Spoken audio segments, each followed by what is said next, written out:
নমস্কার। আজকে আমরা দেখব আত্মহত্যার প্রবণতা কাদের মধ্যে বেশি দেখা যায়, হাতের মধ্যে কোন চিহ্ন থাকলে সে ব্যক্তির মধ্যে আত্মহত্যার প্রবণতা দেখা যায় বা আত্মহত্যা করে। দেখুন, হাতের মধ্যে এই স্থানটা হচ্ছে চন্দ্রের স্থান। চন্দ্র হচ্ছে আমাদের মন মানসিকতার কারক গ্রহ। শিরোরেখা হচ্ছে আমাদের শিরো মস্তিষ্ক রেখা বা শিরোরেখা যায় বলুন এটা। এই শিরোরেখা যখন এরকম বেঁকে চন্দ্রের দিকে নেমে যায় তখন এই ব্যক্তিদের মধ্যে আত্মহত্যার প্রবণতা বাড়ে বা এরা একটু বেশি কল্পনাপ্রবণ হয়। এই শিরোরেখা যখন চন্দ্রের ক্ষেত্রের দিকে নেমে যাবে এদের মধ্যে আত্মহত্যার প্রবণতা থাকবে। এরা একটু কল্পনার জগতে বেশি বাস করবে। আবার এই শিরোরেখা যদি এবারে এই মণিবন্ধর দিকে নেমে চলে আসে তাহলে আপনি ধরে নিতে পারেন যে আত্মহত্যা করবে বা আত্মহত্যা প্রবণতা এর মধ্যে সবসময় বেশি আছে।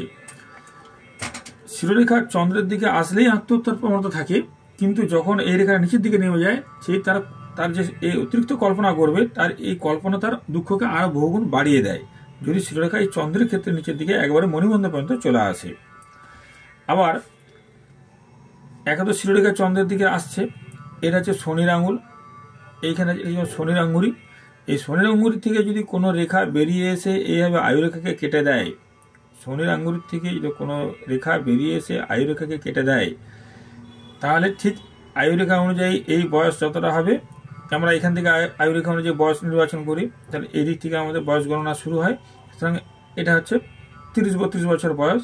তাহলে এই বয়সে বা 29-30 বছর বয়স, এই বয়সে এই ব্যক্তি কিন্তু আত্মহত্যা করবে যদি শনির আঙ্গুরের থেকে কোনো রেখা বেরিয়ে এইখানে আসে। এবং এই সময় ঠিক এই বয়সে হিসাবে এরকম রবির ক্ষেত্রে কিন্তু কোনো রকম দ্বীপ চিহ্ন থাকবে।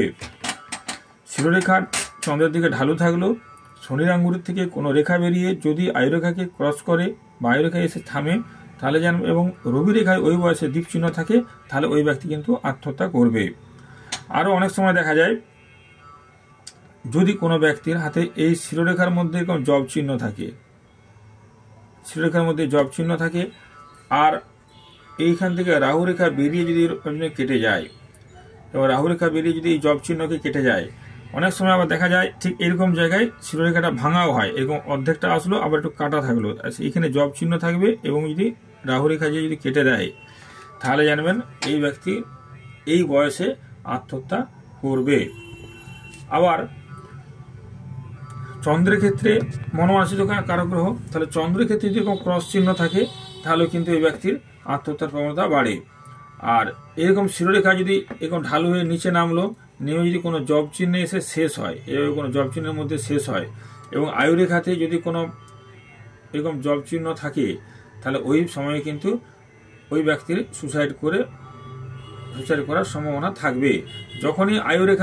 যখনই মস্তিষ্ক শিরোরেখা নিচের দিকে নেমে যাবে তখন ওই ব্যক্তি অতিরিক্ত কল্পনাপ্রবণ হবে। যখন ওই ব্যক্তি কোনো দুঃখ বা কষ্টের মধ্যে থাকবে, হতাশার মধ্যে থাকবে, তখন সেই এই নিচু আয়ুরেখা তা কি করে তার কল্পনা শক্তিকে আরও, তার দুঃখকে আরও বাড়িয়ে দিবে। এবং আয়ুরেখায় যদি এরকম জব চিহ্ন থাকে এবং রাহুরেখা যদি সেইটা কেটে যায় তাহলে কিন্তু তার সুসাইড করে মৃত্যু ইন্ডিকেট করে। বিশেষ করে হাতের মধ্যে যাদের হাতের আঙুলগুলো একটু সরু সরু হাতে দেখবেন, আধ্যাত্মিক হাতের আঙুল বা এই আঙুলগুলো একটু সরু সরু আঙুল, তাদের ক্ষেত্রে কিন্তু এরকম যদি ঢালু শিরোরেখা থাকে তাহলে আত্মহত্যার প্রবণতা আরও বেশি বাড়ে। নমস্কার।